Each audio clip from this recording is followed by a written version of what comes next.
Jumbo mes amis, j'espère que tout le monde va bien. Et pour ma part, eh bien, je vais vous raconter.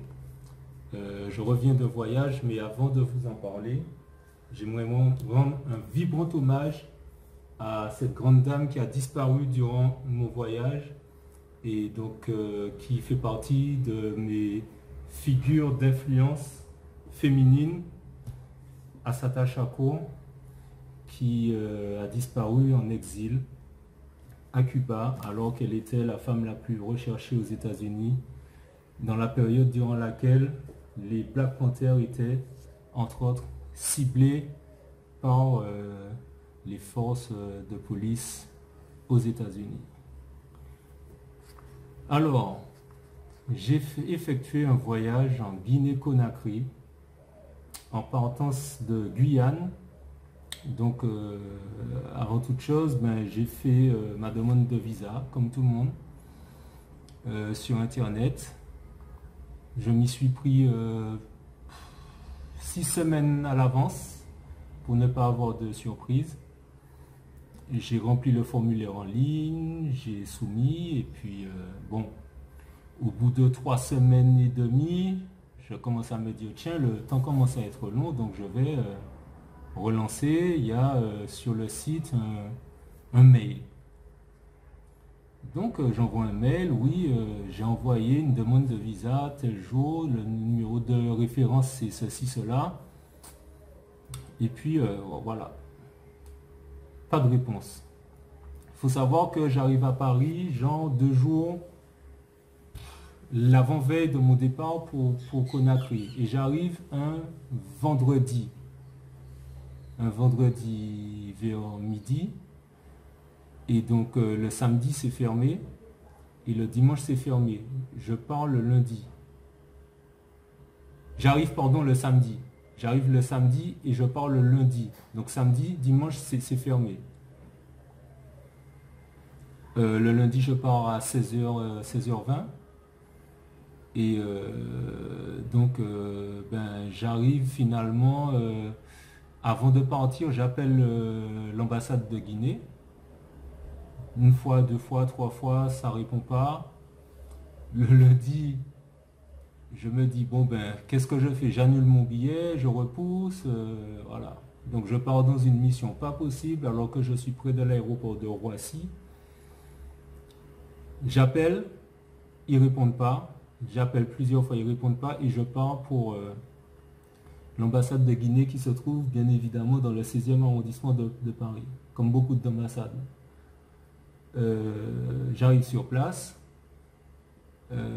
Évidemment, tu as les ressortissants guinéens qui veulent faire ou prolonger leur carte de séjour en France, d'autres qui veulent faire leur papier, ou renouveler leur passeport, etc. Et moi, je dis urgent, urgent, j'ai pas de visa, je pars cet après-midi. Donc, on me fait passer. Je reste là peut-être 2 heures en tout. Et en fin de compte, ce qui s'est passé, c'est que la personne qui est chargée de s'occuper des visas a reçu la demande de visa,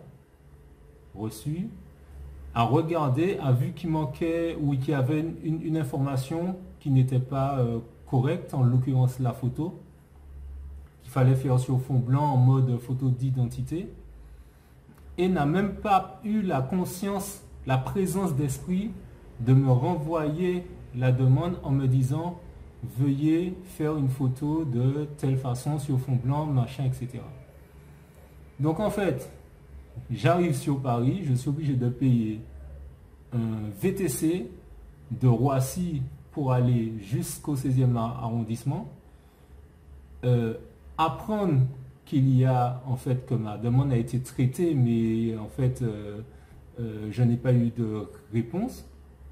Faire une photo sur place, renvoyer la demande en ligne pour que le gars qui est dans l'ambassade puisse valider et prendre un VTC pour retourner sur Roissy. Donc, je vous assure que ce visa-là, il l'a coûté cher. Mais ce sont des signes annonciateurs de l'état d'esprit, de la façon de fonctionner quand on va sur le continent, alors je n'ai pas précisé, c'est le 7e pays que j'ai fait sur le continent. Donc des dysfonctionnements, on va dire ça comme ça, j'en ai vu beaucoup. Mais là quand même, il est, comme on dit, il est fort de café. Donc j'ai mon visa, je suis content, je pars pour Conakry. Et je vais vous passer les anecdotes, les détails, parce que là c'est du croustillant. Mais avant de partir sur le continent, je regarde toujours la situation politique dans le sens où quand il y a une période électorale, présidentielle, j'évite de me rendre sur le continent. Par exemple, cette année, je ne serai ni allé en fin d'année, ni allé au Cameroun, où il y aura des élections présidentielles, à mon avis, sous haute tension, ni en Côte d'Ivoire. En Côte d'Ivoire, où on a empêché Laurent Gbagbo de se présenter. Et donc, j'arrive à Conakry. Alors, déjà, bon, c'est vrai que c'est souvent, quand on arrive le soir comme ça, dans une capitale africaine, c'est rarement très joli.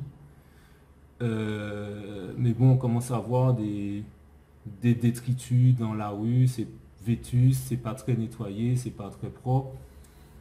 Mais comme dans beaucoup de capitales, malheureusement. Et puis, il y a des espèces de chars de police et de chars militaires dans toute la ville, partout, avec des militaires. Donc, ça crée une espèce d'ambiance un peu tendue. Et puis, en fait, ce qui s'est passé, c'est que, effectivement, j'avais vérifié pour l'élection présidentielle, puisqu'il n'y en avait pas de prévu, puisque c'est Mamadi Doumbouya, dont je reparlerai plus loin dans la vidéo, qui a pris le pouvoir depuis 2021. Donc ce sont des militaires qui sont au pouvoir. Sauf que le problème, c'est qu'il y a, enfin c'est pas un problème, il y a un vote qui est prévu durant la période durant laquelle je suis sur place. Et c'est un vote pour la nouvelle constitution. Et je vous en parlerai tout à l'heure. Je vais rester sur la propreté. J'ai vu des capitales beaucoup plus sales, mais tout de même, moi il y a quelque chose vraiment qui m'a frappé en Guinée, à Conakry, mais en Guinée de façon plus générale, c'est qu'il y a beaucoup de mosquées, ça je m'y attendais, le pays est très islamisé, je m'y attendais également. Et en fait, on a l'impression que les locaux, en fait, comment je peux dire ça? Ce sont des gens qui ont l'air pieux, qui ont l'air très religieux, la prière, machin, etc. On se lave le corps. Faut voir dans les toilettes quand on les croise, le soin qu'ils mettent à se nettoyer le corps, nettoyer le nez, la tête, les pieds, etc. Ils ont des douchettes près des toilettes parce que, évidemment, après être passé aux toilettes, on se lave à l'eau, etc. Donc, tu as l'impression qu'ils sont très propres, très machin, etc. Les mosquées sont propres là-bas. Il y en a qui sont un peu vieilles, un peu vétustes, qui sont âgées, etc. Mais elles sont, de ce que j'ai vu de l'extérieur, elles sont toujours propres. Et quand tu regardes leur comportement dehors des mosquées, mais tu te dis, mais attends, vous êtes musulmans jusqu'à quel point en fait? Moi j'ai du mal à comprendre. Vous faites soi-disant les gens très propres sur soi, très propres dans la mosquée, notre lieu de culte, il est impeccable. Et dès que vous sortez, vous achetez un sandwich avec une boisson, on vous donne un sac, vous conduisez, vous jetez le sac, vous jetez les emballages de sandwich, vous mangez, dès que vous avez fini de boire, vous jetez ça par la fenêtre sans aucun état d'âme. Et ça pose question en fait dans la façon de fonctionner, dans la façon de voir, de considérer sa vision du monde. Parce qu'on dit que nos anciens considéraient la création, donc la nature, comme étant une partie du créateur. Donc ton lieu de culte, c'est la nature, c'est dehors, c'est partout en fait. Donc tu dois être respectueux de la nature quand tu es respectueux de ton Dieu. Et en fait, en Guinée, j'ai vraiment eu l'impression d'avoir cette façon double de fonctionner, c'est-à-dire la mosquée, c'est la propreté et le reste, on n'en a rien à faire. Et donc, ils jettent tout par la fenêtre. C'est dégueulasse, près des routes dégueulasses, sur les routes dégueulasses. Ils ont des bennes dans la ville, à Conakry. Et en fait, la benne, elle se remplit vite parce que la fréquence de passage, de ramassage, elle n'est pas importante. Et donc, tout autour de la benne, vous pouvez avoir 10 mètres sur 5 mètres où en fait, on a une montagne de détritus et ça reste là des jours, des jours. Et moi, j'étais dans un hôtel à Conakry où j'avais complètement oublié qu'il y avait, qu'il pouvait avoir un ramassage régulier, quoi, tout simplement. Et le jour de mon départ de Conakry, mon taxi ne pouvait pas entrer dans ma rue parce qu'en fait, la voirie a bloqué la rue pour ramasser les ordures d'une benne. Ça a duré 1 heure et demie pour qu'ils ramassent tout. Pourquoi? Parce qu'en fait, ils mettent une bâche par terre, tout ce qu'il y a dans la benne, ils mettent dans le camion, et tout ce qui est par terre, en fait, ils creusent à la pelle, ils ramassent à la pelle pour mettre dans la bâche, et la bâche, ils jettent dans la benne. Et ça prend 1 heure et demie, c'est-à-dire que, pardon, vous bloquez une rue pendant 1 heure et demie pour ramasser des ordures. Mais c'est incroyable. C'est incroyable. C'est incroyable. Moi, j'ai vu des choses, notamment au Cameroun, pas pour stigmatiser le Cameroun, mais quand même, moi, ça me paraît invraisemblable. Moi, je sais pas, vous faites des coups d'État, mais en fait, qu'est-ce qui avance, en fait, dans le quotidien des gens? C'est-à-dire, l'eau courante, l'électricité, les poubelles, et encore une fois, j'en parlais avec un ami qui a vécu sur le continent. Vu le degré de pollution qui arrive chaque année sur le continent, on ne va pas se féliciter quand un pays est propre, arrive à gérer ses ordures uniquement. Ouais, ok, mais quand est-ce qu'on va s'occuper des additifs alimentaires? Quand est-ce qu'on va s'occuper des faux médicaments? Quand est-ce qu'on va s'occuper des faux cheveux naturels et des faux cheveux en plastique qui nous polluent la tête? Quand est-ce qu'on va s'occuper de tout ça? Quand est-ce qu'on va s'occuper de la 4G, de la 5G, etc.? Tout ça, ce sont des pollutions qui s'accumulent chaque année.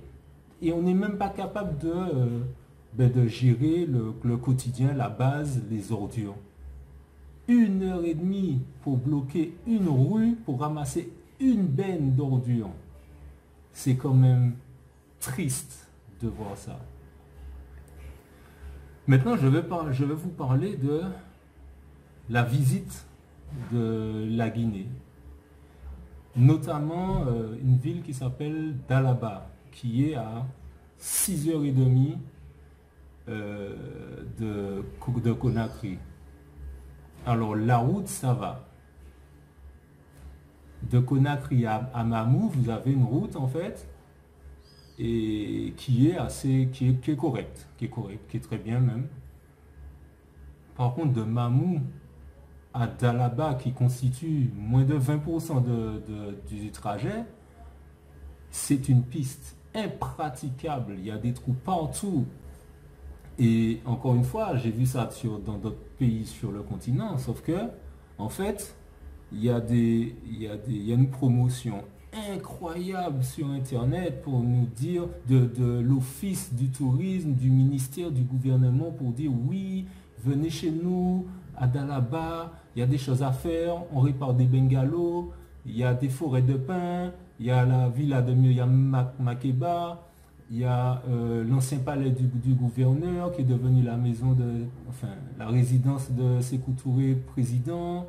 Il y a la villa Janine, où il y a la Casa Palabre, où c'est décidé l'indépendance de la Guinée. Ouais, mais Très bien. Mais quand vous faites une campagne pour inciter les gens à venir dans votre ville, le minimum, c'est d'avoir une route à peu près correcte quand tu dois faire 6 heures de route. C'est incroyable. Et arrivé en ville, arrivé sur la ville de Dalaba, je n'ai vu aucune route praticable. Aucune route dans la ville. C'est quand même incroyable. Les hôtels comme la propriétaire à Conakry, je n'en dirai pas plus, parce qu'il n'y en a que 2. Et en fait, c'est là qu'on voit que ils ne sont pas encore prêts à accueillir du monde. Moi, je ne demande pas à aller dans piscine, faire des choses extraordinaires. Et j'ai oublié de vous dire, quand vous allez à Dalaba, vous devez vous trimballer avec des centaines d'euros sur vous. Pourquoi? Parce qu'il n'y a pas de guichet automatique. Et donc, avec tous les risques que ça comporte, de se faire braquer, de perdre de l'argent, etc. Et en fait, quand on leur dit ça, mais ils ne comprennent pas. Ils ne comprennent pas. Mais attends, il n'y a pas de distributeur, il n'y a pas de route, les hôtels sont sales. Qu'est-ce qu'on va aller faire dans cette ville-là? Oui, il y a des choses intéressantes à voir. J'ai vu des choses intéressantes. Mais à quel prix? Le prix, il est financier, le prix, c'est du temps perdu.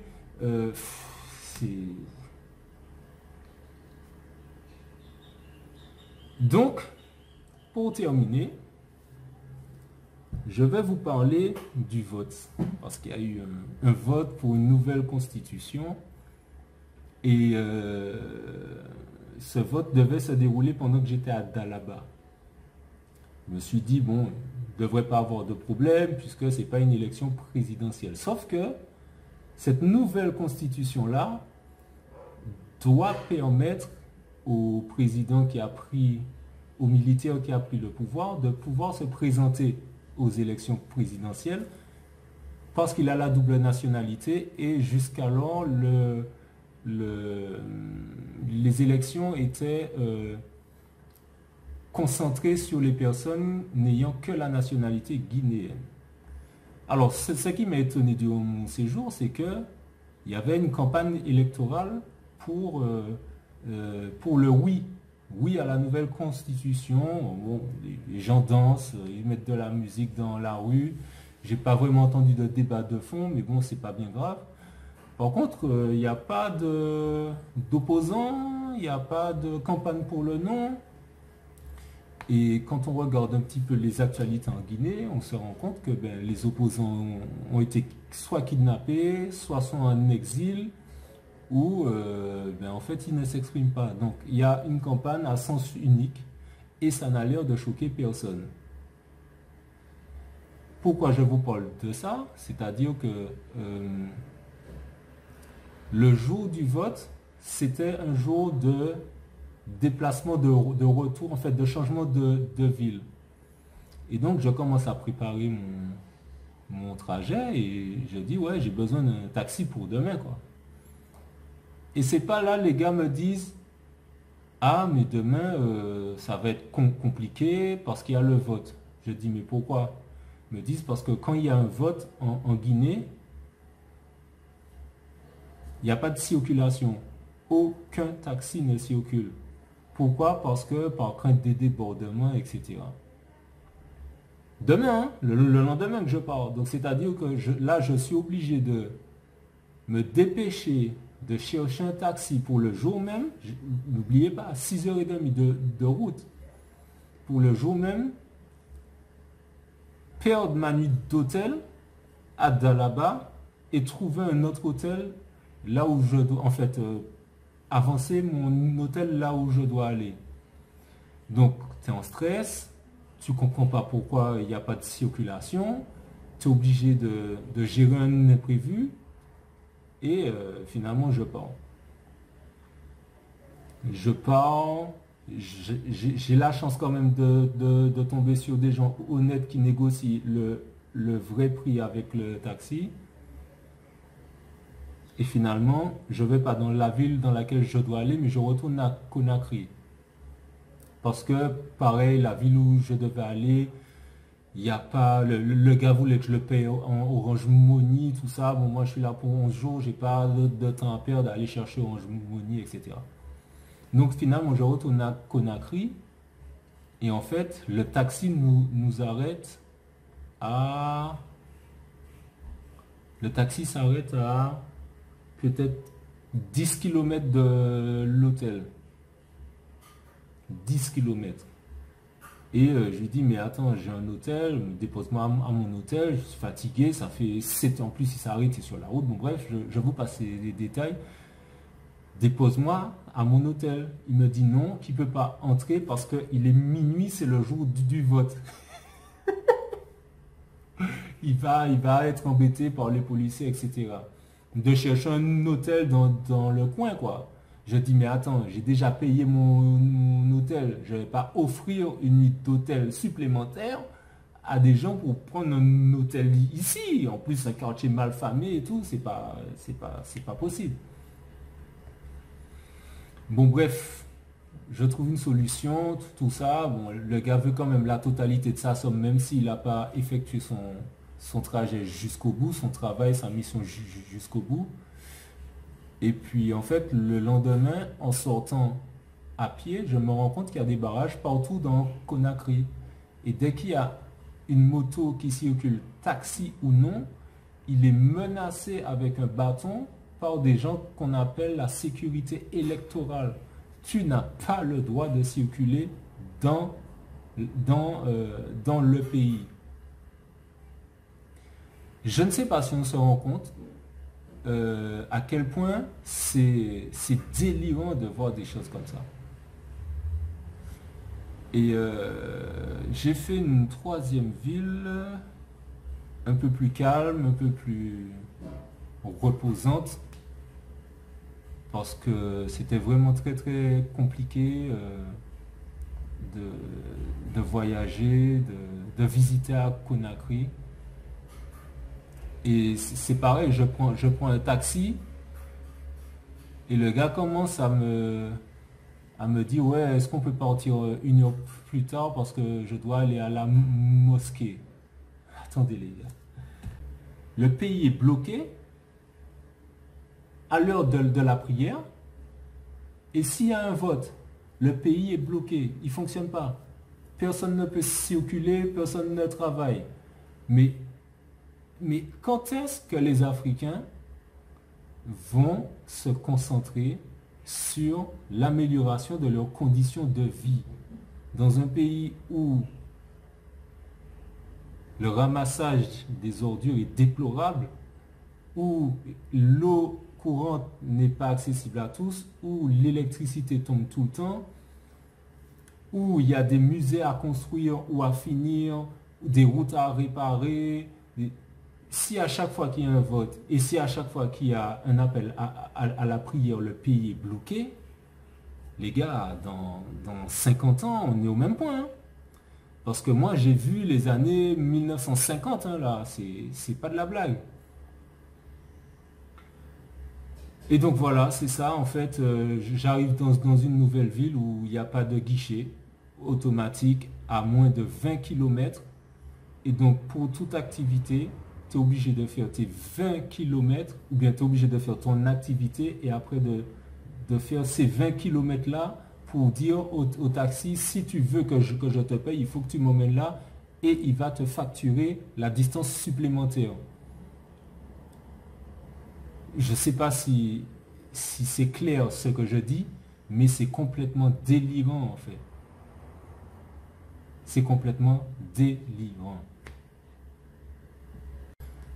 Et pour finir sur le fameux vote, il y a quelque chose qui m'a frappé dans la ville, c'est cette espèce de culte de la personnalité envers Mamadi Doumbouya, qui a son portrait dans tous les hôtels, qui a son portrait, sa photo dans toute la ville.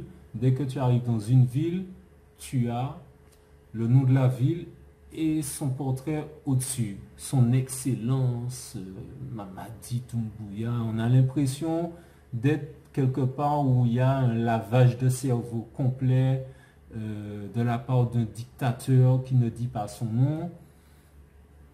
Et j'avoue que c'est assez effrayant. C'est assez effrayant. D'habitude, j'aime bien parler un petit peu de politique avec les locaux et tout ça. Mais là, j'ai pas trop osé. J'ai osé une seule fois, j'ai demandé un taxi.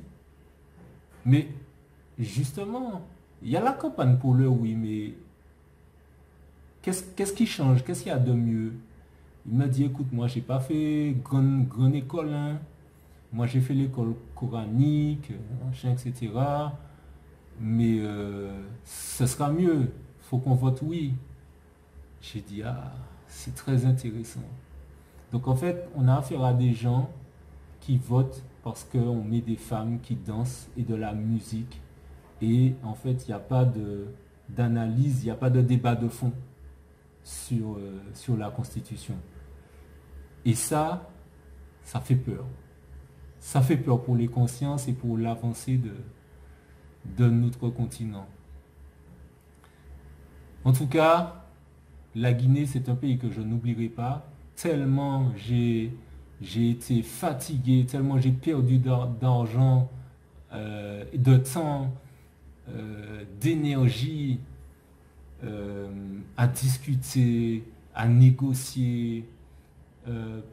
Dans tous les pays où j'ai été, tu as toujours des complices locaux qui te disent, tiens, si tu vas aller dans telle ville, c'est entre tel prix et tel prix. Là, les hôtels, les gens, tout ça, ils vous disent, vous négociez avec le taxi, ça ne nous regarde pas. Et donc, tu n'as pas de repère, tu n'as pas de base, donc tu es à même de te faire arnaquer, tu es susceptible de te faire arnaquer systématiquement. Et donc, quand tu es dans cet esprit qu'on va t'arnaquer, tu deviens très hostile au moindre prix qu'on te propose. Et donc, ça fait des négociations très, très fatigantes au point où tu lâches l'affaire, hein. Il n'y a pas plus compliqué. En tout cas, prenez soin de vous. Et puis, voilà, au plaisir de partager mes aventures. Mes aventures. À bientôt.